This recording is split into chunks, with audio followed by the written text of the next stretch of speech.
성전은 곧 이 왕같은 제사장하고 오버랩이 되는 개념입니다. 이것은 베드로전서 2장을 쭉 면밀히 살펴보면은 그 성전과 제사장을 서로 일치시키고 있는 것을 볼 수가 있어요. 그러면 오늘 이 성전에서 내가 열린 문을 가지고 살아간다는 것을 말씀하고 있죠. 그러면 이 성전의 열린 문은 무엇일까요? 당연히 하나님의 사랑을 의미하고 있죠. 우리가 그 겨울 왕국 보면은 그 언니 이름이 뭐죠? 엘사죠. 엘사 언니가 이 얼음의 성을 쌓고 살아가잖아요. 그리고 다른 사람들이 오지 못하도록 막고 있습니다. 그러니까 성전에 두 가지 이미지가 있죠. 구심력의 이미지가 있고 원심력의 이미지가 있습니다. 그래서 구심력의 이미지는 이사야 60장의 영광의 법이죠. 하나님의 거룩한 영광에 충만할 때 만물과 사람들이 함께 주님 앞에 영광 올려드리기 위해서 그 빛을 보고 몰려오는 것을 말씀하고 있는 겁니다. 그리고 성전의 원심력은 성전을 통해서 생수의 강이 흘러가는 것을 말씀하고 있는 것입니다. 그런데 굳이 이 순서를 우리가 제시하자면은요, 원심력이 먼저인 거죠. 그래서 성전에서 열린 문이 우리 가운데 이 말씀이 이루어져서 생수의 강이 하나님의 사랑으로 흘러가는 것을 말씀하고 있습니다. 그럴 때 그 사랑이 있는 곳에 이 백성과 만물들이 몰려드는 것을 말씀하고 있죠. 그래서 우리가 이게 성경의 구약의 큰 틀에서 볼 때 그 순환과 번성도 마찬가지잖아요. 내가 먼저 심지 않으면 나에게 오는 것이 없습니다. 그러니까 구름이 비를 주고 그 다음에 땅에서 이 시내가 흐르고 그 시내가 강이 되고 강이 바다에 물을 주고 그 바다에서 다시 구름에게 물을 주고 이 순환이 일어나는 것이잖아요. 그러니까 나에게 먼저 이 쌓여서 흘러가는 것이 아니고요. 그 흘러감으로 말미암아 나에게 쌓이게 되는 것을 이 순환과 번성이라는 그 법적인 틀로 설명해 주고 있는 겁니다. 그래서 세상에 있는 그 재물을 보는 관점도 사도 바울 선생님께서 너희들이 심는 곳으로 바라보아야 한다. 그럴 때 심는 곳으로 바라볼 때 너희들에게 풍성한 심을 것을 허락해 주셔서 30배, 60배, 100배의 삶을 살아갈 수 있음을 말씀해 주고 있는 겁니다. 그러니까 우리가 생수의 강이 흘러가야 되죠. 그러니까 내가 율법주의 성이 견고하게 세워져 있으면 내가 이 사랑이 그 율법주의 벽에 막혀서 흘러갈 수 없을 뿐만이 아니라 당연히 사람들도 그 엘사의 성에 오르지 못하는 것처럼 그 차가운 그 얼음의 성에 올라갈 수 없음을 보여주고 있는 거죠.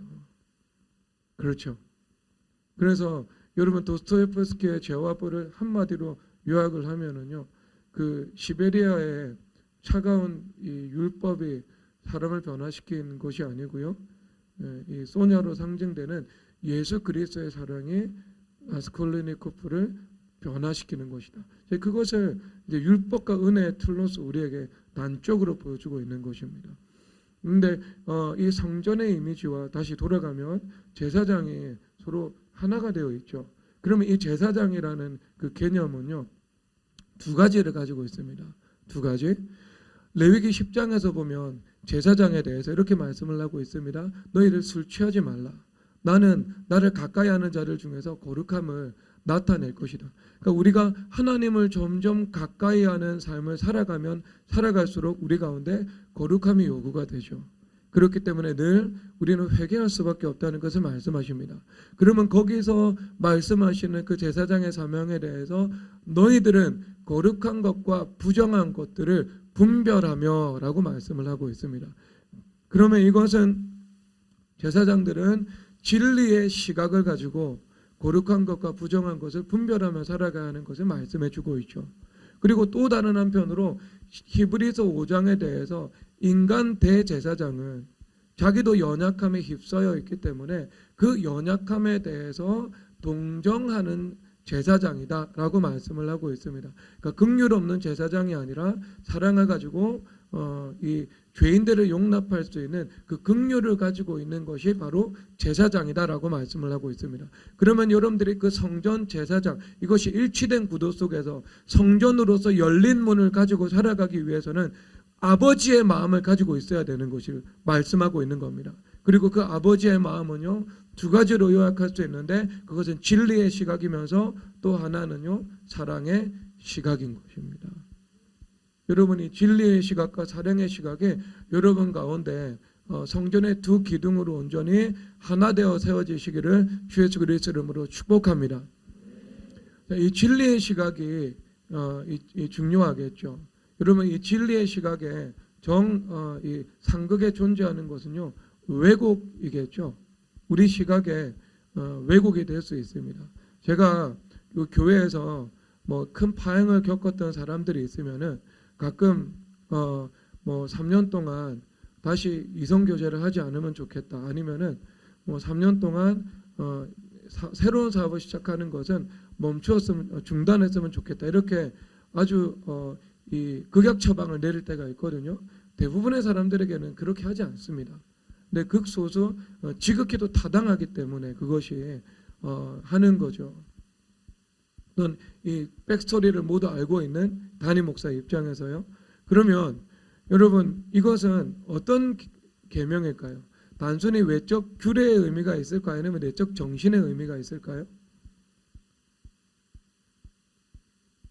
사도 바울 예수님께서 그렇게 말씀을 하시잖아요. 나는 자비를 원하고 제사를 원하지 아니한다고. 그러면 이 말씀이 예수님 예배에 관심이 없고 단지 사랑에만 관심이 있다고요? 그렇지 않죠. 어리석은 해석이죠. 그 말씀은 뭐냐면 구약의 율법파에 속한 그 희생 제물로 드리는 제사는 폐하여질 것이다. 그래서 온전한 제사, 즉 성령과 진리의 말씀으로 주님 앞에 하나님을 경외하는 사람들이 모여드리는 그 교회의 예배가 이제 회복될 것이다. 이것을 말씀해 주고 계신 것입니다. 그리고 나서 나는 자비를 원한다. 이렇게 말씀을 하고 계신 것이죠. 그런데 이것이 이 말씀을 그대로 이해했던 사람이 있는데요. 시편 51편에 가면 다윗의 회개가 나옵니다. 다윗이 밧세바하고 간음을 했죠. 밧세바의 남편이었던 우리아를 죽였습니다. 그러니까 살인죄와 간음죄를 범하고 그것을 그대로 은폐하고 살아갔죠. 그러니까 이것은 죄악이 있을 때 그것을 은폐하고자 하는 우리의 속성을 주님께서 보여주고 계신 거예요. 그런데 그 죄를 주님께서 얼마나 회개하기를 기다리셨냐면요, 밧세바와 사이에 아들이 나왔습니다. 그리고 그 나온 아들이 그 임신을 하고 나올 때까지는 10개월이 걸리죠. 10개월 일단 기본 참아주셨죠. 그 다음에 10개월 이후에 또 그 자녀가 어느 정도 자라는 시간이 필요하겠죠. 뭐 한 달, 두 달 정도라도요. 그러니까 적어도 1년 정도의 시간은요, 하나님께서 다윗이 회개하기를 기다리고 계셨던 겁니다. 그런데 그 기다림 앞에 마치 하나님께서 모르시는 것처럼 자기 죄를 은폐하고 살아갔던 겁니다. 은폐하고자 하는 그 속성들이 모두 있는 거죠. 그리고 그것을 은폐하기 위해서 자기의 죄를 이제 죄의 죄를 더하게 되는 모습들을 보고 있는 겁니다. 죄를 지었는데 죄를 감추기 위해서 거짓말을 하는 거죠. 다윗의 모습이었죠. 그런데 어느 순간 나단 선지자가 가가지고요, 비유를 들면서 회개하시오라고 말을 하고 있습니다. 즉 왕의 선지자라는 그 합당한 법적 권위를 가지고요 가서 말씀을 한 거죠. 그럴 때 다윗은 하나님 앞에 정직한 사람이었기 때문에 내가 죽을 죄인임이라고 그 자리에서 엎드려 주님 앞에 회개하는 겁니다. 주님께서 그것을 받아주신 거죠. 그리고 나서 주님 앞에 쓴 시편이 시편 51편인데요. 거기서 뭐라고 말씀을 하시냐면은, 여러분 시편 51편 잠깐 한번 펼쳐 보실래요?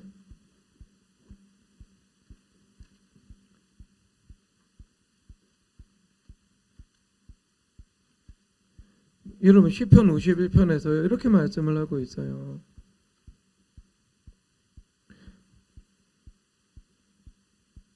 16절에서 17절 읽겠습니다. 시작. 주께서는 제사를 기뻐하지 아니하시나니 그렇지 않으면 내가 드렸을 것이라. 주는 번제를 기뻐하지 아니하시나이다. 하나님께서 구하시는 제사는 상한 심령이라.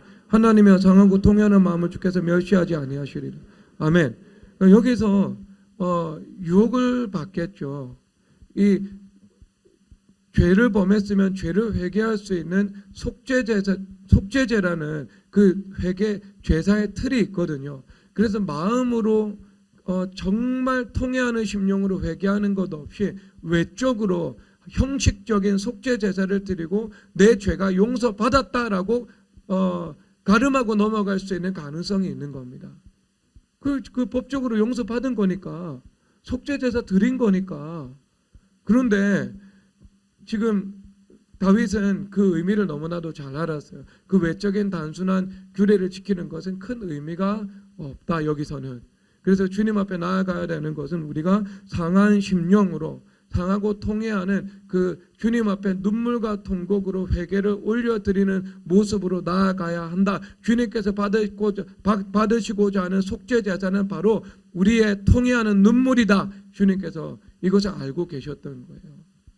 그리고 나서 주님께서 그 회개를 다 받으시고 난 다음에 평강한 마음으로 다시 의로운 제사와 온전한 번제를 주님께 드릴 것이다 라고 다짐을 하고 있죠. 그 외적 규례라는 것들을 절대로 무시하지 않아요. 그런데 그 외적 규례보다 더 중요한 것이 무엇인가? 그것은 내가 그 근본 정신을 주님 앞에 지키는 것이죠. 그러면 여러분 그 외적 규례의 관점에서 예를 들어 3년 동안 사업하지 말라, 이렇게 이야기를 할 수 있잖아요. 그러면 그 근본적인 그 정신은 무엇일까? 그것은요, 태생적인 오류를 반복하지 않도록 왜곡이라는 것이 영적으로 회개되어 해결되어야 하는 것을 말씀하고 있는 겁니다. 왜냐하면 요한복음 5장에서 보면 남편 5을 지금 갈아치우거든요. 그 이스라엘 그 고대 사회 속에서 사마리아 여인이 남편을 5번이나 갈아치우거든요. 그러면 적어도 태생적인 오류가 있는데 그것은 어떤 이슈예요? 핵심은 분별력 이슈잖아요. 분별을 하지 못한 거잖아요. 그렇기 때문에 한 번은 실수할 수 있죠. 그런데 2번, 3번, 4번, 5번 반복적으로 똑같은 실수를 반복하네요. 왜? 분별하지 못했던 거예요. 무언가 이 사물에 대해서 정확한 판단을 내리는 그 뇌 인식의 기능에 심각한 문제와 결함이 있었던 것입니다. 그러니까 여러분 그것이 무엇이에요? 왜곡이라는 거예요. 왜곡. 그러니까 왜곡이라는 것이 내 안에서 진짜 철저히 목숨을 건 회개를 통해서 주님 앞에 그리스도의 부활로 온전히 내 사고방식의 이 통로가 성결해지지 않잖아요. 그러면 똑같은 실수는 내 인생의 패턴으로 반복될 수밖에 없는 것입니다. 똑같은 실수 반복하는 거죠.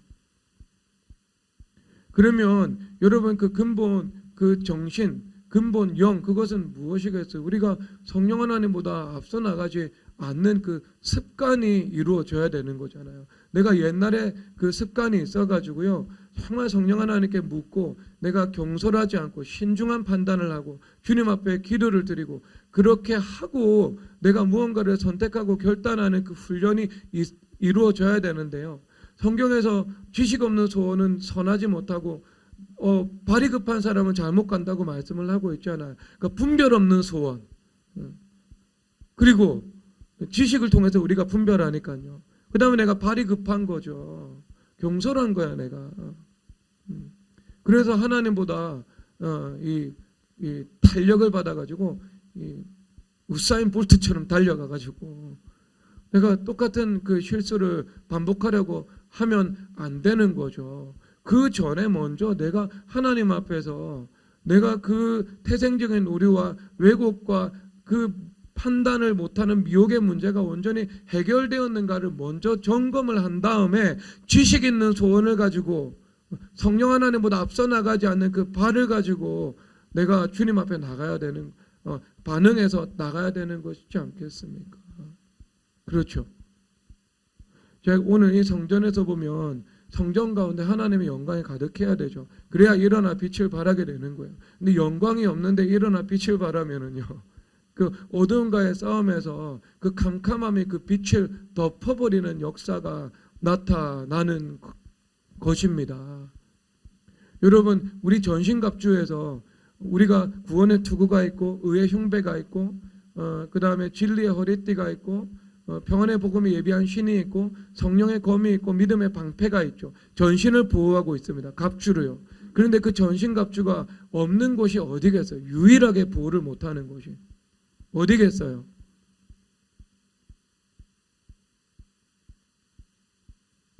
어디기는 등이요.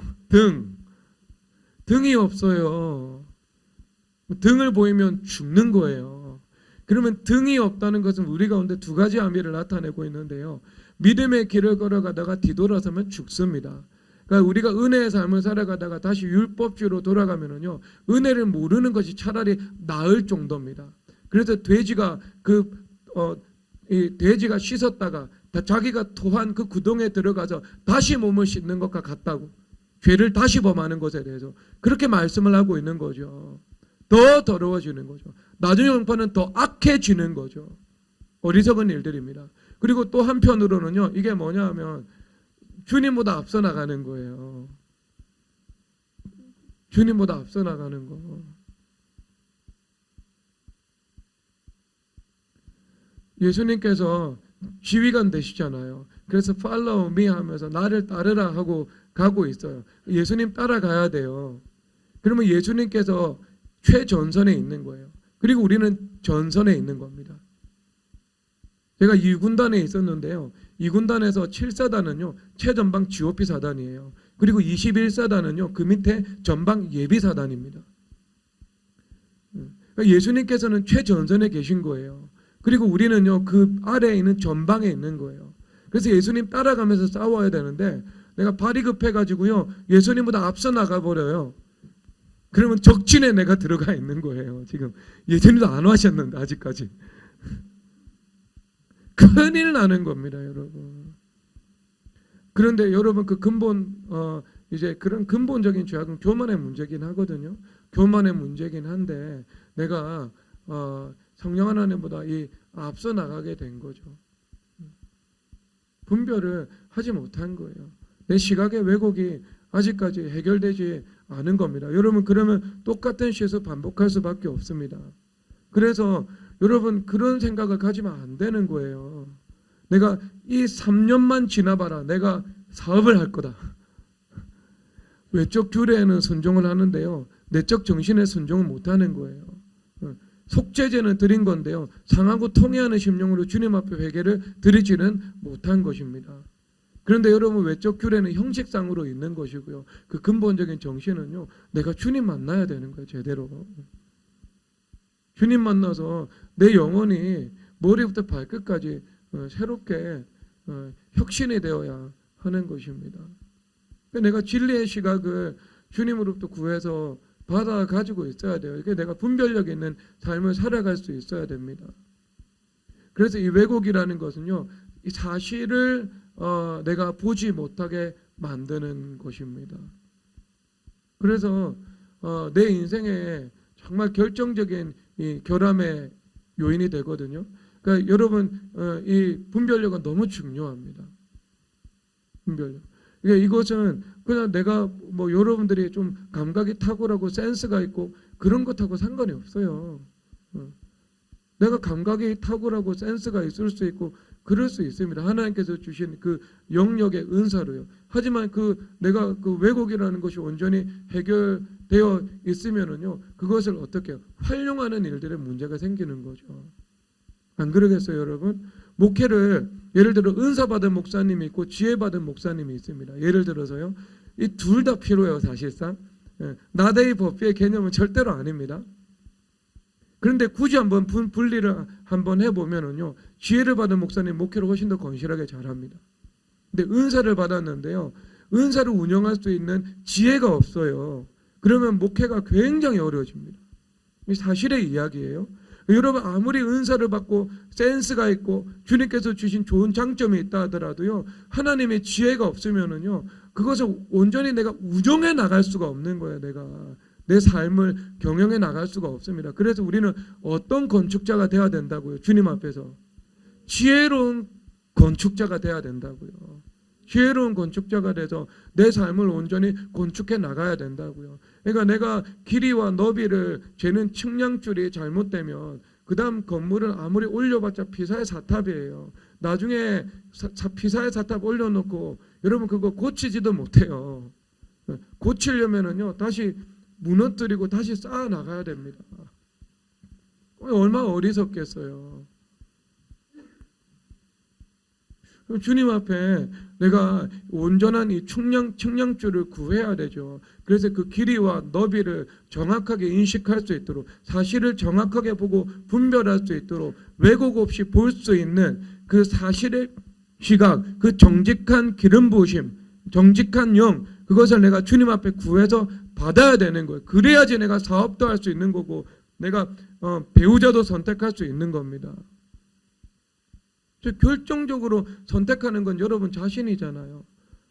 여러분들이 여러분 뜻간 철학을 하는데 그게 지도자가 권면을 할 수 있겠죠.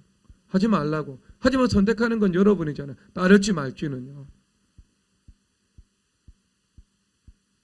그럼 얼마나 여러분 그러면 여러분 권위도 힘들겠어요. 뻔한데 지금 그 길로 가면 의의 길이 아닌데, 생명을 주는 길이 아닌데, 사망의 길인데 내버려 두자니 이게 그 이후의 일들이 그냥 시나리오로 그 다음 시나리오로 그려지고, 말하자니 들을 준비가 되어 있으면 좋은데 들을 준비가 되어 있지 않으면 말도 못하고 기도밖에 할 수 없고, 들을 준비가 되어 있어서 말을 하면 그 사람의 내적 저항을 감수하고 말해야 되고, 그게 여러분 목회예요. 그게 여러분 간사님들이 하는 일이라고요.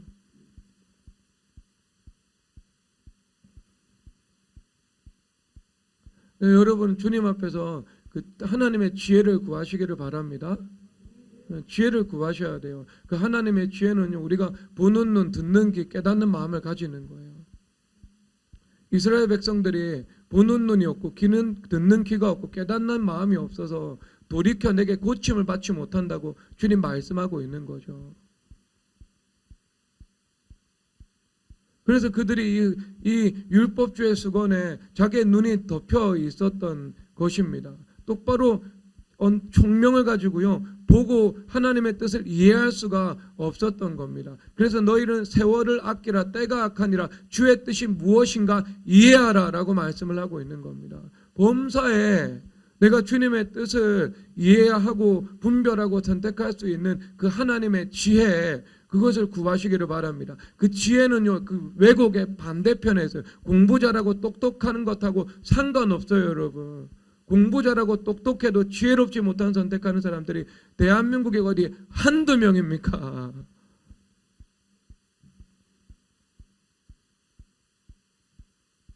여러분, 그런데 그 지혜로운 건축자들은, 그 초대교회 예수님의 제자들은 어부였고, 그렇잖아요. 어부였죠, 대다수가. 그리고 셀이 있었고, 똑똑한데 이 악한 사람 취급받는 세리가 있었고, 그 다음에 한 사람 사도바울은 천재였어요. 주님 천재도 쓰시고 어부도 쓰시는데, 그런데 천재나 어부나 그들이 하나님의 성령 안에서 같은 사고방식을 가지고 살아갔잖아요. 하나님의 지혜를 그들이 가지고 살아가셨어요. 공통분모를 가지고 있었죠. 하나님 앞에 쓰임받기 위해서는요, 여러분들이 어부든 아니면 여러분들이 사도바울과 같은 천재든 상관없습니다. 하나님 앞에 하나님의 지혜를 구해야 됩니다. 그래야지 주님 앞에 쓰임받을 수 있고요, 여러분들이 생명의 길을 온전히 분별하여서 사망의 길을 가지 않고 생명의 길을 걸어가서 여러분 인생 속에 생명의 열매를 맺을 수가 있게 되는 것입니다. 그래서 지혜는 그 얻는 자에게 생명나무라, 지혜를 가진 자는 복되도다. 아멘. 그러면 지혜는 생명나무가 되는 것이고 지혜는 복을 주게 되는 겁니다. 그 생명의 열매가 날마다 여러분 삶 속에서 맺어지게 되는 것이죠. 복입니다, 여러분. 그 지혜를 주님 앞에 구하시기를 주 예수 그리스도의 이름으로 축복합니다. 반드시 필요합니다. 그 지혜와 함께 내가 주님 앞에 그 내 사고하는 그 방식 가운데 들어있는 그 왜곡이라는 그 길들을 내가 주님 앞에 해결해야 되겠죠. 그래서 여러분, 왜곡이 해결되지 않으면은요, 형제와의 관계 가운데에서요, 주로 어떻게 나타나냐 하면은 판단하고 정죄하는 것으로 나타납니다. 분별하는 것과 판단하고 정죄하는 것은요, 거의 종이 한 장 차이로 있거든요. 분별은 성령 하나님의 것입니다. 근데 판단하고 정죄하는 것은요, 원수마귀의 것이에요.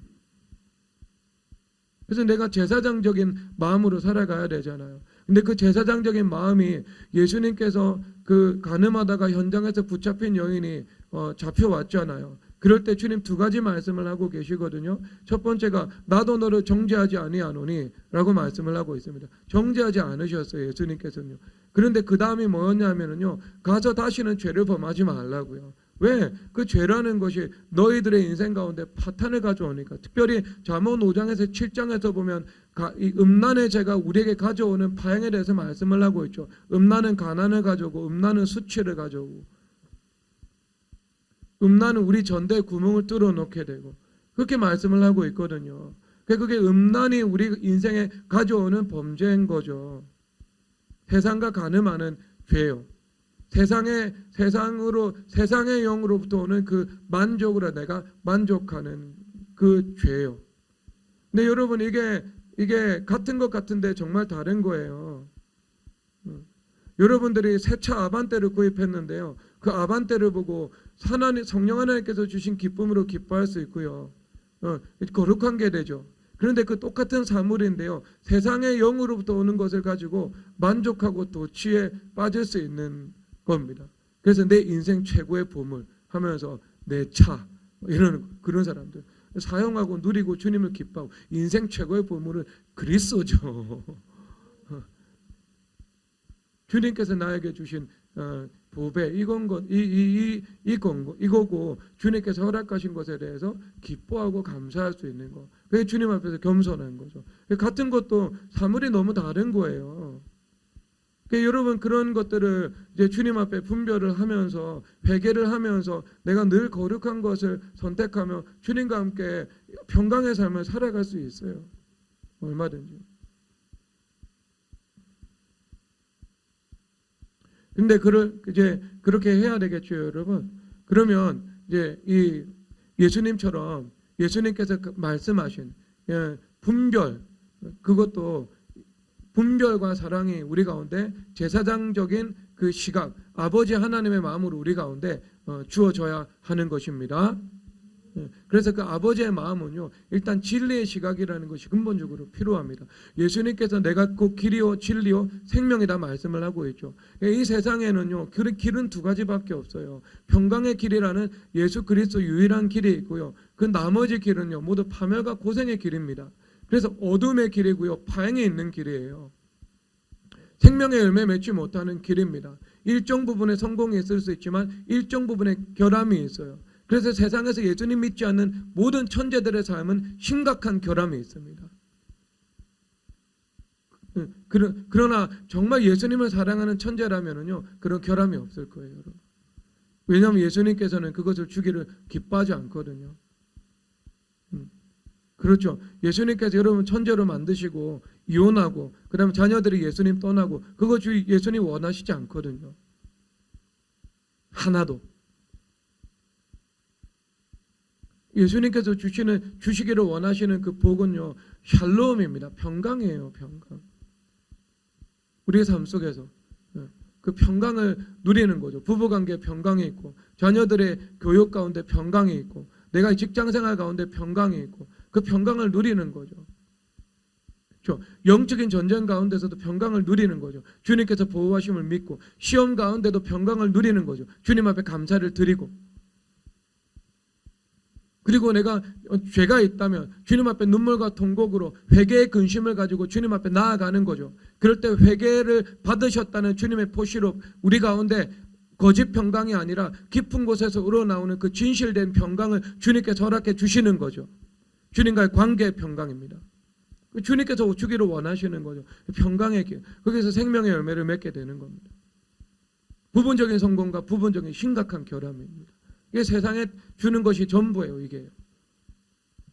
그러면 어떻게 해야 돼요? 여러분, 성전의 열린 문으로 살아가기 위해서는 제사장적인 마음, 제사장적인 사랑이 있어야 됩니다. 아버지의 마음이 있어야 돼요. 그러면 여러분 처음으로 가지고 일본으로 가지고 있어야 되는 것이요, 왜곡된 시각이 아니라 진리의 시각인 거예요.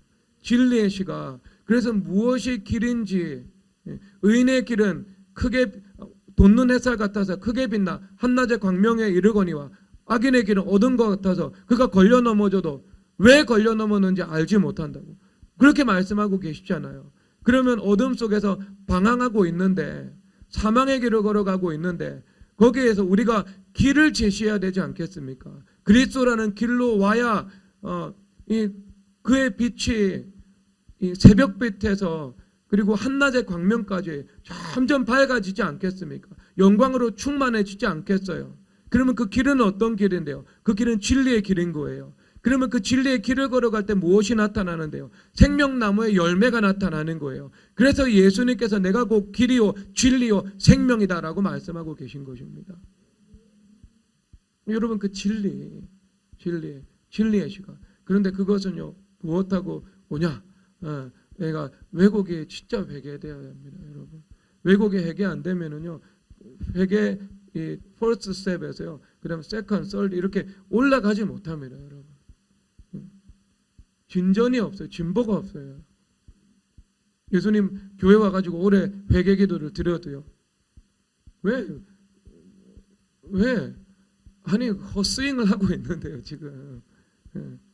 아이, 진짜 저기 적어도 3할 타자가 돼가지고요, 시속 160km 공을 뿌리면 그 공이 슬라이더인지 볼인지 스트라이크인지 체인지업인지 직구인지 내가 분별을 해야 될 거 아니에요. 그래야지 좋은 타자가 되는데요. 왜곡되어 있으니까 직구를 변화구인 줄 알고 변화구를 직구인 줄 알고 볼하고 스트라이크가 분간이 안 되고, 그러면 내가 헛스윙하는 거예요, 맨날. 그래서 사도 바울 선생님께서 뭐라고 말씀을 하고 있죠? 내가 싸우기를 허공을 치는 것 같이 아니하고 내가 헛스윙하지 아니하고. 교타자라는 거예요, 여러분. 정교한 타자로서 타격을 했다는 겁니다.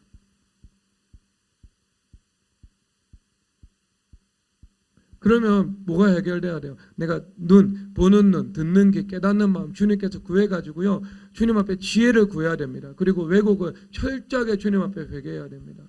왜곡 진짜 회개 많이 해야 됩니다. 이것은 여러분 뇌의 문제이기 때문에 그래요. 뇌 피질의 문제이기 때문에, 사고의 습관의 문제라는 겁니다. 습관이 들어있다고요. 이렇게 굴절되는 습관이요, 머릿속에서. 정말 주님 앞에 회개 많이 해야 됩니다, 여러분. 그것은요. 그러면 그 다음 단계로 진입해 들어갈 수가 없습니다. 그래서 이런 분별이 내 안에 되잖아요. 그럼 그 다음부터는요, 아우토반입니다. 회개가요. 그냥 쫙 시속 300km로 질주해서 나아갈 수 있습니다. 거기다가 내가 충성된 기질이 있어가지고요, 한번 다니엘처럼 하나님 앞에 뜻을 정하면 내가 그것에 일관성 있게 밀어붙일 수 있는 내적인 힘을 가지고 있다. 그러면은요, 이 사람은 그냥 시속 300km가 아니고 이 사람 비행기 타버립니다. 그냥.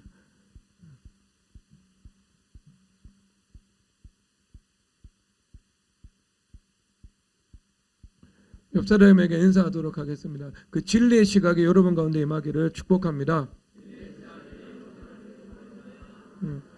모든 왜곡의 씨가 소멸되기를 축복합니다. 그 다음에 이 제사장적인 마음은요, 이 하나님의 이 사랑이죠. 여러분, 우리가 이 아버지의 마음을 정말 우리 마음 가운데 부어줘야 됩니다. 그래서 로마서 5장 5절에서 하나님의 성령이 우리 가운데 부어지는 것은 하나님의 사랑이 우리 가운데 부어지는 것이다 라고 말씀을 하고 있죠. 그러니까 우리 가운데 하나님의 사랑이 있어야 되거든요. 하나님의 사랑. 근데 이 하나님의 사랑이 얼마나 이 상호 이 작용에 이 상호작용의 어떤 언약적인 이 함의를 지니고 있는지요. 하나님 아버지께서 얼마만큼 여러분들로부터 사랑을 요구하시고 얼마만큼 여러분들을 사랑하시는지 창세기 22장에서 말씀을 하고 있는데요. 아브라함이 120세가 되셨어요. 이미. 그러면 이 120세쯤 되면 인생의 말년이잖아요. 뭐 더 이상 뭐 거룩의 소망이 없어 보이잖아요. 그냥 현상 유지 잘하다가 천국 가시면 되겠다. 뭐 그렇게 생각하지 않겠어요?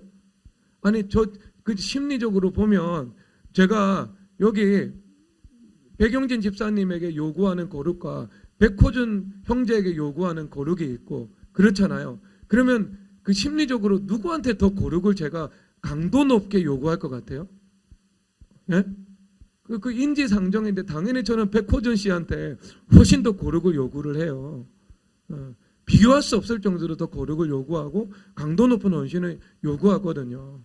그러다가 그냥 백용진 집사님은 또 하나님 은혜의 길 뭐 열심히 잘 걸어가다가 그게 뭐 때가 되어가지고 주님 부르시면 천국 가면 되겠다. 현상 유지 잘하고 조금 앞으로 나아가고 뭐 그렇게 생각할 수 있잖아요. 사람들이 이제 연세가 드셨으니까 노년에 접어들었으니까 이제 인생을 마무리해 나가야 되는 시점이니까 마무리 20년 걸립니다. 걱정하지 마세요.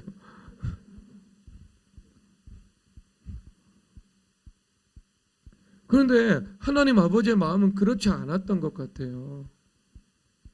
100세 때 이삭 아들을 얻었죠. 그러니까 이삭이 얼마나 아브라함 마음에 귀했겠습니까?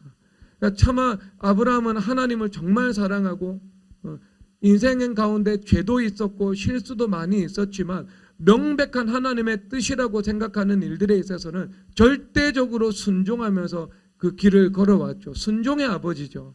믿음의 아버지는요. 우리도 죄를 짓죠. 우리도 실수 많이 하죠. 그런데 명백하게 이것이 하나님의 뜻이다라고 제시될 때는요. 여러분 어떻게 할 거예요? 그때는 굴복하지 않겠어요? 근데 굴복 안 하는 사람도 있더라고요. 명백히 이건 하나님의 뜻이다 말해도요. 무시하고 자기 뜻 관철시키는 사람들 좀 목회하면서 여러 봤습니다. 생각처럼 그게 안 되더라고요. 그런데 그래도 여러분 대다수의 중심은 그런 중심이 있죠.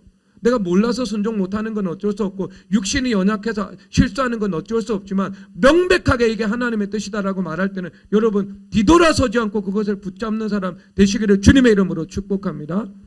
그게 여러분 아브라함의 인생이었어요. 우리의 인생도 마찬가지예요. 세상에 실수하지 않는 사람이 어디 있었고 죽을 때까지 죄범하지 않는 사람이 어디 있습니까? 죽을 때까지 죄범하죠. 죽을 때까지 실수할 수 있죠. 근데 명백하게 하나님의 뜻이라고 딱 못을 박으셔서 나에게 말씀하시면은요, 그거 따라가야 되는 거 아니겠어요?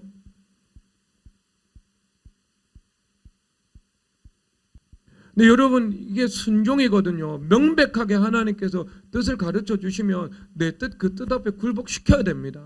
그냥. 근데 아브라함은 그 순종이 분명했습니다.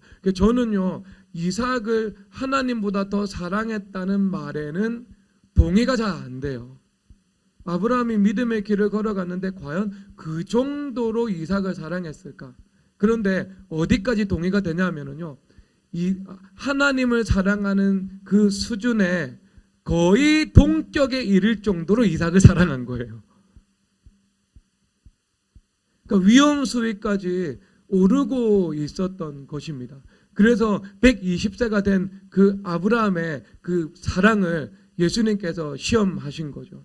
그 아브라함의 그 늙은 할아버지 이 천국 가기 얼마 남지 않은 그 늙은 하나님의 종의 그 사랑을 주님께서 받기를 원하셨던 것이죠. 여러분 이것이 하나님의 사랑이에요. 그러니까 우리의 어떤 이성과 감정의 인식을 초월할 정도로 하나님은 우리를 사랑하시고 우리의 사랑을 받기를 원하신다는 것을 말씀하고 계신 것이지요. 여기 있는 이 주영이에게 주님께 주영이의 사랑의 고백을 받기를 원하는 것과 아니면 저기 계신 우리 권사님, 연세 드신 집사님으로부터 사랑의 고백을 받기를 원하는 것은요, 똑같다는 거예요, 주님께서. 그만큼 사랑하시는 거죠. 저희 소망이 있더라고요.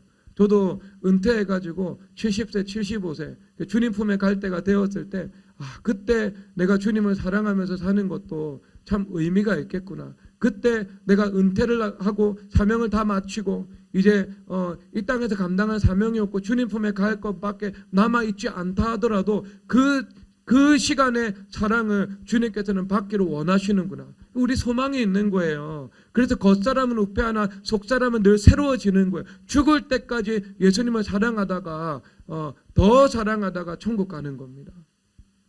근데 여러분 그때 아브라함이 뒤도 돌아보지 않고 부인에게 말하지도 않고 이삭을 데리고 이삭 밭으로 가잖아요.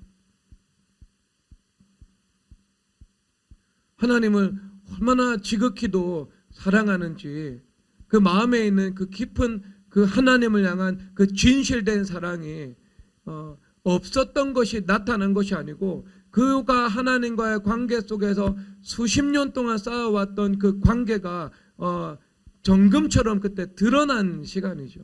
그만큼 아브라함은 하나님을 사랑하고 있다라는 겁니다. 그런데 하나님께서 아브라함을 얼마나 더 사랑하시는지 아브라함아 아브라함아 하시면서 말리시죠.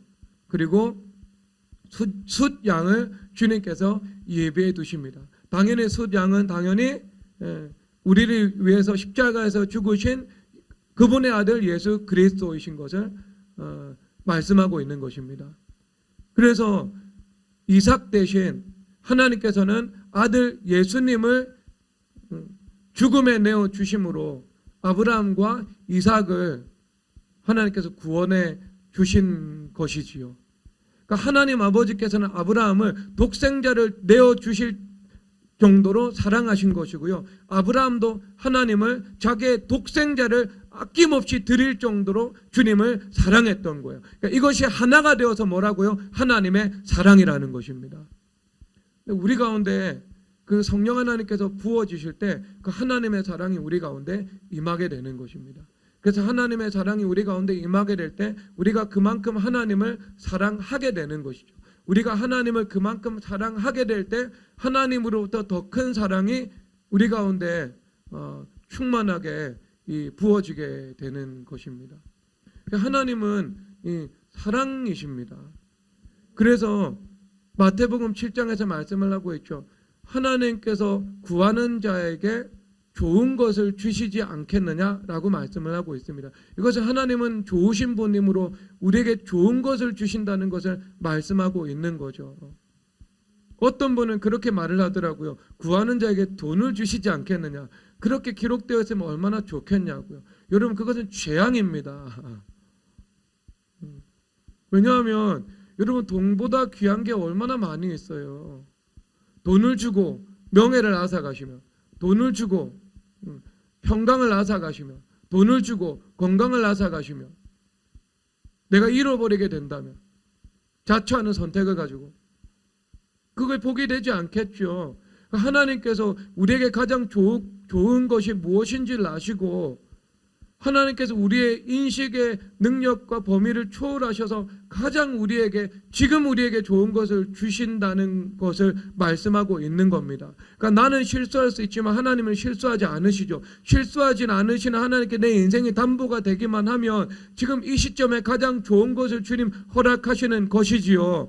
은혜 안에 있을 때 2021년 동안 여러분들에게 하나님께서 허락하신 것이 고난이든 시험이든 축복이든 형통이든 그것은 주님께서 허락하신 그 시절에 가장 좋은 것입니다. 2022년 가운데도 하나님이 보시기에 가장 좋은 것을 여러분 가운데 허락해 주시기를 주 예수 그리스도의 이름으로 축원합니다. 주님 그러신 분이에요.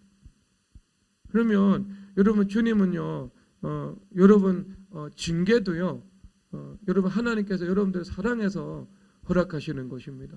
히브리서 12장 찾아보도록 하겠습니다.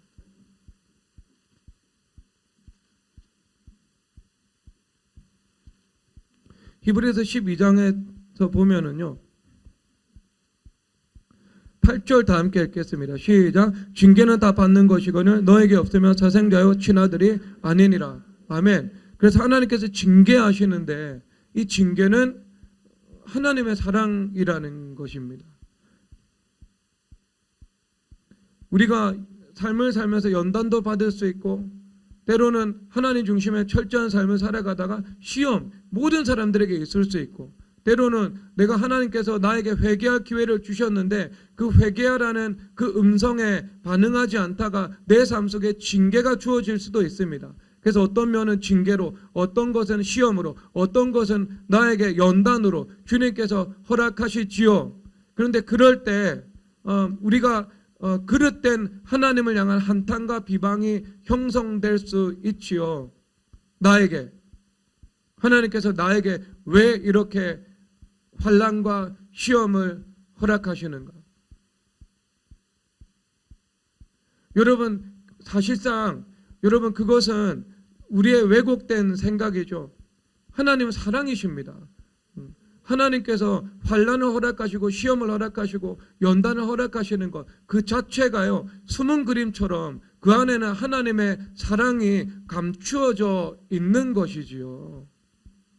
왜 10절에서 보면 우리의 유익을 위하여라고 말씀을 하고 있는 겁니다. 우리에게 좋은 것을 주시기 위하여서 하나님께서 그 연단과 시험과 징계를 우리 삶 속에서 허락하시는 것입니다. 그래서 여러분 그 자체가요 사랑이지요. 하나님께서 원하시지는 않지만 우리의 유익을 위해서 안타까운 마음으로 주님께서 바라보시면서 허락하시는 그 은혜의 선물이 고난이라는 그 선물인 것입니다. 사실상 여러분 고난은 그런 양면적인 의미를 가지고 있거든요. 우리 안에 죄악의 문제가 있으면은요, 그 죄 자체가 우리의 인생을 수탈하게 되어 있습니다. 그래서 원수 마귀에게 우리 인생의 샬롬을 다 빼앗겨 버리게 되는 것이지요. 그래서 하나님께서 내 안에 있는 그 죄의 문제를 제거하셔서 온전한 천국으로 만들기 위하셔서 주님께서 허락하신 것이죠. 그래서 어떤 면에서 보면은요, 남편 5 있었다라는 것이 하나님께서 허락하신 징계일 수도 있지만 그 사람이 태생적인 오류를 반복해서 죄와 원수 마귀의 세력으로부터 자기가 수탈당한 것하고 똑같은 거죠. 사실상 어떤 면에서 보면 자초한 것이고요. 그리고 어떤 면에서 보면 하나님께서 사랑으로 허락하신 것이죠. 그래서 그 바행이 우리 눈앞에 드러나는 것을 똑똑히 보는 것을 통해서 주님 앞에 엎드려 회개하게 하시는 것이고요. 그래서 그 회개를 통해서 우리 가운데 의와 평강의 열매라는 정금과도 같은 존재로 거듭날 수 있도록 주님께서 나를 만들어 나가시는 것입니다. 그래서 여러분 그 하나님의 사랑이에요. 하나님의 사랑이에요. 여러분 요셉이 그 깊은 곳에서 그 고난 가운데에서 하나님 만났잖아요. 그래서 보디발의 집에서 하나님의 사랑을 경험을 했고요. 감옥에서 하나님의 사랑을 경험했죠. 다니엘이 사자굴에서 하나님의 사랑을 경험을 했죠. 그런 것처럼 우리 인생 가운데 사자굴이 주어지고 요셉의 감옥과 그리고 요셉의 그 보디발에 노예된 그 환경이 주어진다 하더라도요, 그것 자체가 하나님의 사랑으로 우리 가운데 주어진 것을 우리가 주님 앞에 인정해야 되는 것입니다. 왜? 주님은 어떤 분이라고요? 우리에게 가장 좋은 것 주시는 분이시라고요. 그 시점에 가장 좋은 것을 허락하시는 분이시라고요. 주님 앞에 감사할 수밖에 없습니다. 감사할 수밖에 없어요. 그래서 여러분 저도 주님 앞에 징계도 받아보았고 연단도 받아보았습니다. 그런데 그 징계와 연단을 통해서 이 만난 그 하나님은요, 바꿀 수가 없어요. 바꿀 수가 없어. 그 일들을 통해서 주님께서 내 영혼에 이루신 그 역사, 그리고 주님의 사랑의 깊이와 넓이를 경험한 그 은혜, 그것은요 다른 것으로 대체할 수가 없는 것입니다. 그 자체가 지극한 하나님의 사랑이었던 것이죠. 여러분 그것이 하나님의 사랑이라는 것을 인정하는 그 눈이 열리시기를 주님의 이름으로 축복합니다. 그러면 여러분 주님께서 거기에서 우리 인생이 끝나는가? 그렇지 않죠. 하나님의 사랑은 깊이와 넓이와 길이와 높이를 우리가 알아야 된다. 지식을 초월한 하나님의 사랑을 알아야 된다. 그러니까 이 말은 뭐냐 하면 우리가 하나님의 사랑을 경험해야 되는 거죠. 이것은 지식적으로 알 수 있는 것이 아닙니다. 하나님 사랑을 어떻게 경험하냐 하면요, 여러분들이 주님 앞에 가서 무릎 꿇고 엎드려서 기도 드려 보십시오. 그러면은요, 여러분 하나님의 사랑을 경험하게 될 거예요. 주님 앞에 가서 정말 겸손히 무릎을 꿇어 보세요. 방석 깔고요. 그 다음에 머리를 땅에 대고요. 주님 앞에 겸손한 자세로 엎드려 보세요. 그러면 그 겸손의 태도 가운데 하나님의 은혜가 임하기 시작하거든요. 그래서 하루, 이틀, 10일, 20일 정말 겸손히 엎드려서 주님 앞에 기도를 드리다 보면은요, 하나님께서 정말 나를 사랑하시는구나.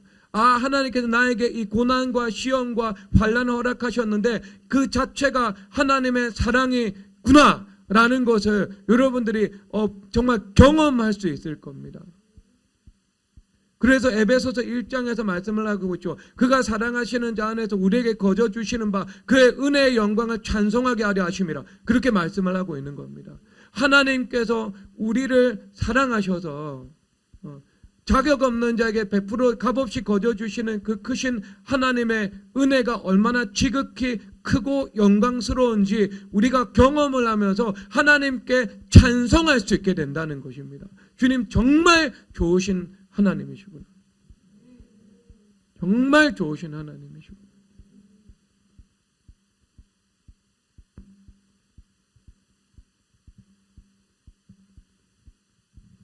여러분 그거는 경험해야 돼요. 경험. 저는 지난 한 주 동안 제가 목이 쉬었죠. 그쵸? 목이 강단에 올라오니까 약간 한 50% 풀렸고요. 올라오기 전에 잔향도 못했어요. 이러고 있었어요. 갑자기 세진이가 영감이 있는지 저한테 호흡수 같은 거 2알을 주더라고요. 그러니까 기도하는 사람은 뭔가 달라요. 말도 안 했는데 그 목이 시원하더라고요. 물론 그것 때문에 시원해진 건지는 모르겠고 하나님 은혜 주셨어요. 강단에서. 근데 무릎 꿇고 주님 앞에 결사적으로 부르짖어 기도를 드리면서 정말 그 주님의 사랑의 음성을 경험하도록 하시더라고요. 아, 우리 주님 정말 좋으신 분이시구나. 정말. 여러분 특히 환난 가운데 고난 가운데 있을 때는요, 주님의 지극하고 특별한 관심 가운데 있습니다.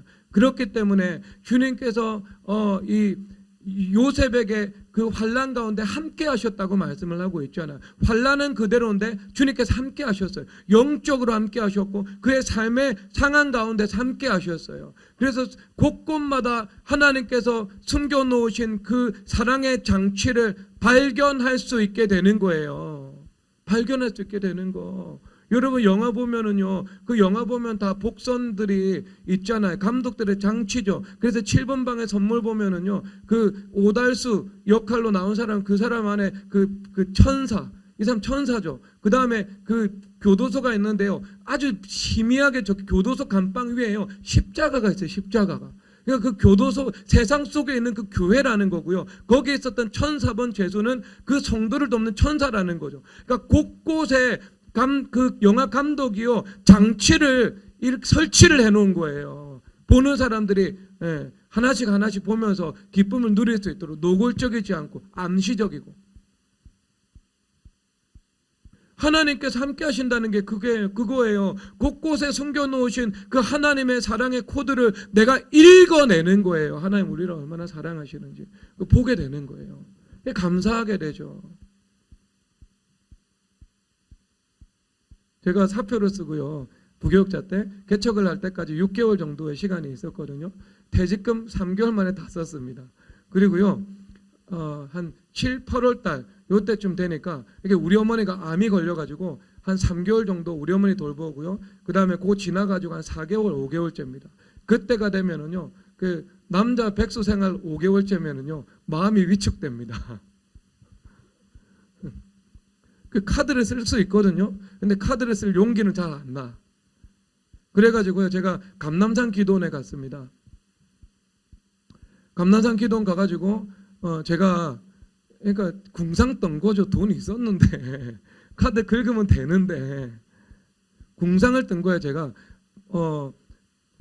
오늘 밥을 안 먹고 커피를 먹고 거기서 베이글을 시켜 먹고 오늘 집에 가야 되겠다. 왜냐하면 제가 이 성경 연구를 해야 되잖아요. 또 기도하고 내려와서 그러면 밥 먹고 커피 마시면 돈이 2배로 드니까 그러니까 아예 밥은 먹지 않고 커피만 마시고 거기서 빵 하나 정도 사 먹거나 말거나 하고 사 먹어야지 그래도 배고프니까. 그리고 저녁에 집에 가야 되겠다.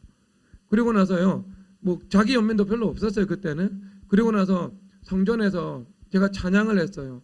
찬양을 좋으신 하나님, 좋으신 하나님, 참 좋으신 나의 하나님. 자, 제가 이 일로 눈물 안 나죠.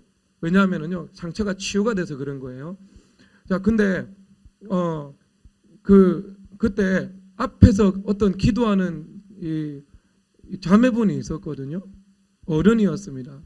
근데 그분이 갑자기요, 눈을 감고 기도를 하고 있는데 저 앞에 쪽지를 주면서 밥 사드세요 하면서 2만 원을 주고 가신 거예요. 그래서 제가 그거 가지고 밥 사 먹었어요. 여러분, 그게 하나님 사랑의 그 코드예요. 코드. 우리 삶 속에서 그런 것들이 한두 가지가 아닙니다. 영안이 닫혀 있어가지고요, 우리가 그 사랑의 시각으로 하나님께서 함께 하시는 것을 볼 수 있는 눈이 없어가지고요, 감사도 하지 않고 그냥 지나쳐 버리는 거죠. 근데 그 하나하나가 하나님께서 허락해 주신 감사예요. 여러분들이 집에 돌아가서 살 집 있고 누울 수 있는 방이 있고 하나님 앞에 감사해요. 내가 일하면 주님께서 월급을 주셔서 먹고 살 수 있고 주님께서 주님 앞 주님의 사랑이에요. 하나님께서 여러분들에게 건강을 주셔서 여러분들이 걸어다니고 활동하고 기도 드릴 수 있고 그거 하나님의 사랑이에요. 여러분들이 시편 기자처럼 침상에서 하나님을 만날 수 있는 하나님의 은혜를 누리는 것, 그것도 하나님의 사랑이라니까요. 모든 것이 하나님의 사랑입니다. 하나님의 사랑으로 여러분 가운데 주신 거예요. 제가 이번 주 내내 정말 주님의 그 사랑 앞에서요, 정말 감격하고 눈물을 흘리고 감사하고 기도드리고 그런 시간을 보냈거든요. 여러분, 그거 간단합니다. 진짜 그건 경험해야 되는 거예요. 그 지식에 넘치는 하나님의 사랑을 내가 깨닫는 것, 경험하고 누리는 겁니다. 주님 앞에 엎드려 기도드리면 주님께서 여러분 마음 가운데에서요, 그 사랑을 볼 수 있는 그 눈, 그것을요, 그 사랑의 음성을 들을 수 있는 귀, 하나님의 사랑을 깨달을 수 있는 마음, 그것을 주님께서 허락해 주십니다. 그래서 여러분들도 동일하게 그 좋으신 하나님을 찬양하면서요, 주님 앞에 눈물 흘릴 수 있게 되는 것이죠. 그런데 여러분, 그것이 우리가 여기서 한번 보세요. 그렇게 돼서 연단 받은 자들은 의와 평강의 열매를 맺느니라 라고 말씀을 하고 있죠. 그러면 의와 평강과 열매를 맺죠. 그러면 하나님께서 어떤 일을 허락해 주시냐면요, 여러분 성전됨의 영광이 나타나기 시작합니다. 그래서 일어나라 빛을 발하라 라의 말씀이 이루어지게 됩니다. 그래서 여러분들을 이제 언더 더 바스켓 해가지고 말 아래 빛을 두는 것이 아니고 온 더 마운틴, 산 위에 여러분들의 세상의 빛으로 빛을 발할 수 있도록 주님께서 세우시는 것이지요. 그래서 일어나라 빛을 발하라는 그 말씀이 이루어지는 삶을 살아가게 됩니다. 그럴 때 하나님께서 우리의 인생의 문을, 성전의 문을 활짝 열어주시는 것이지요. 그래서 우리 가운데 이만큼 하나님의 그 사랑으로 형제를 사랑하고 이웃을 사랑할 수 있는 삶을 살아갈 수 있도록 주님께서 은혜를 베풀어 주십니다. 왜? 그것은 동일한 사랑이니까. 하나님께서 우리에게 부어주시는 사랑과 우리가 하나님을 향해서 올려드리는 그 사랑, 그리고 그 사랑으로 이웃을 사랑하고 형제를 사랑할 수 있는 것, 이것이 동일한 하나님의 사랑이니까요. 그래서 나의 사랑으로 형제를 사랑하지 않고 하나님의 사랑으로 형제를 사랑하는 거잖아요. 그래서 주님께서 우리에게 문을 열어주시죠. 사랑으로 된 문을요. 그러면 여러분, 히브리서 7장에서 6장에서 이렇게 말씀을 하고 있습니다. 6장 7절 다 함께 읽도록 하겠습니다. 시작. 땅이 그 위에 자주 내리는 비를 흡수하여 밭 가는 자들이 쓰기에 합당한 제수를 내면 하나님께 복을 받고. 아멘. 그래서 여러분들이 하나님의 은혜를 받아서 이제 합당한 제수를 낸다. 삶 속에서 의와 평강과 희락이라는 성령 하나님 안에 있는 천국의 열매가 내 삶 속에서 맺어지는 것을 말씀하고 있습니다. 그러면 하나님께서 무엇을 하신다고요? 여러분들에게 복을 주신다는 거죠. 이것은 좋은 것을 베풀어 주시는 것입니다. 그래서 그 하나님의 사랑을 높은 곳에서 그리고 길이의 것에서 하나님의 사랑을 우리가 경험할 수 있게 되는 것이죠. 그래서 우리에게 거저 주시는 바 그 은혜의 지극한 영광을 주님 앞에 찬송하게 되는 겁니다. 고난 가운데서도 하나님의 사랑을 발견할 수 있는 것이고요. 그 축복과 형통 가운데서 주님께서 베풀어 주시는 그 아낌없는 사랑을 우리가 경험하고 알게 되는 것입니다. 하나님의 사랑이죠. 하나님의 사랑. 그러면 여러분 그 하나님의 사랑을 우리가 받아서 누릴 때요.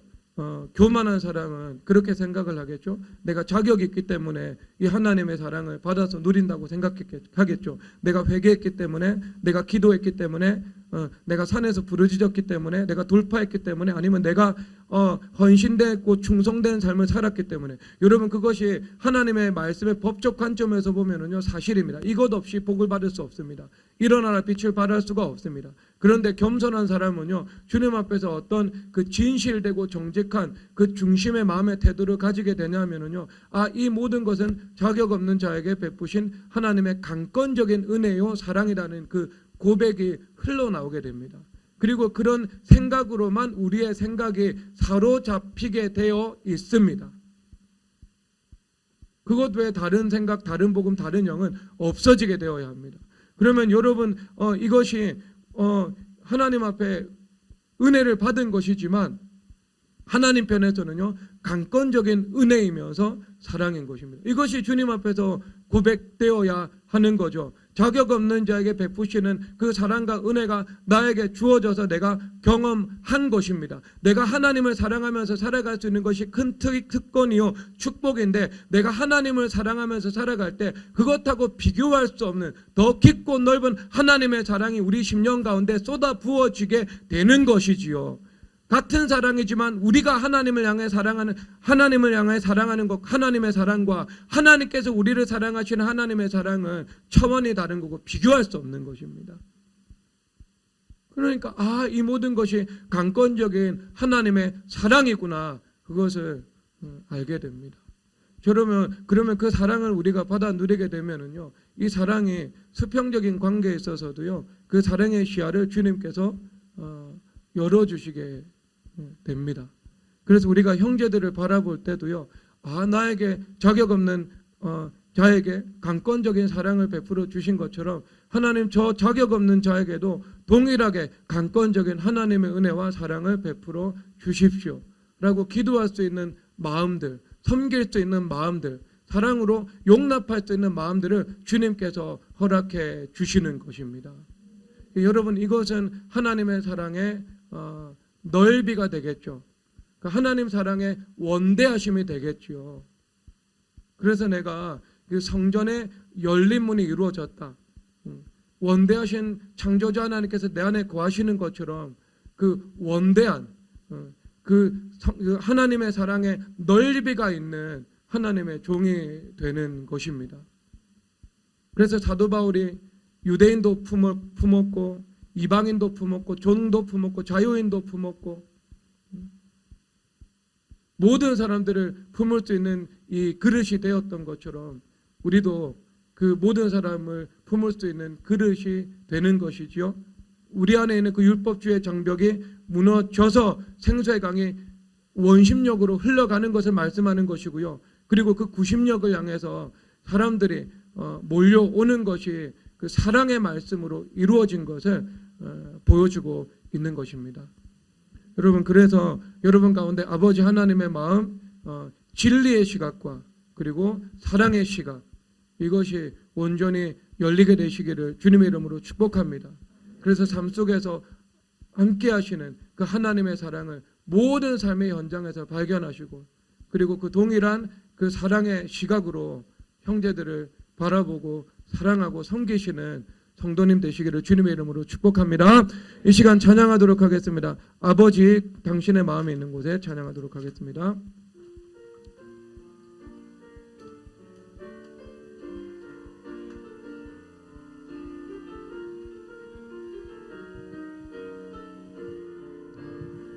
아버지 당신의 마음이 있는 곳에 나의 마음이 있기를 원해요. 아버지 당신의 눈물이 모인 곳에 나의 눈물이 보이길 원해요.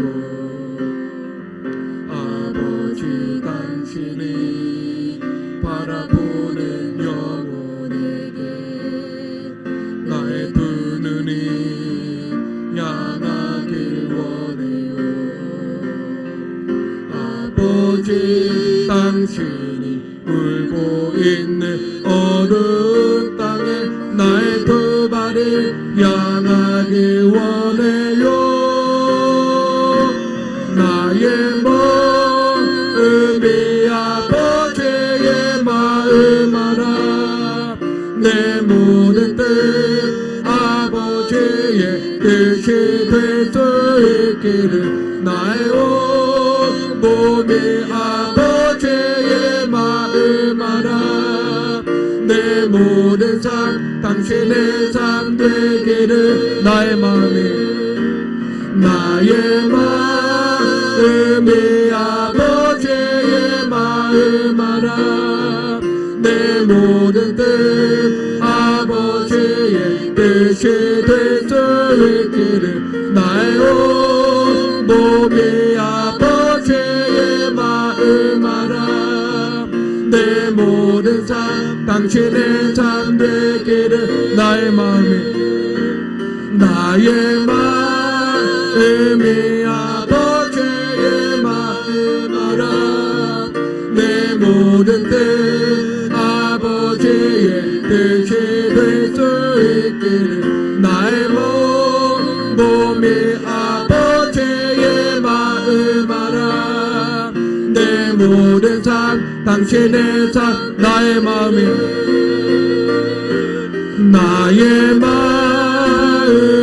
아버지의 마음 알아.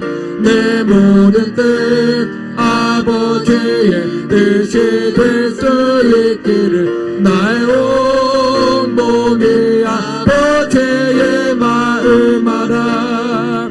내 모든 삶 당신의 삶 나의 마음이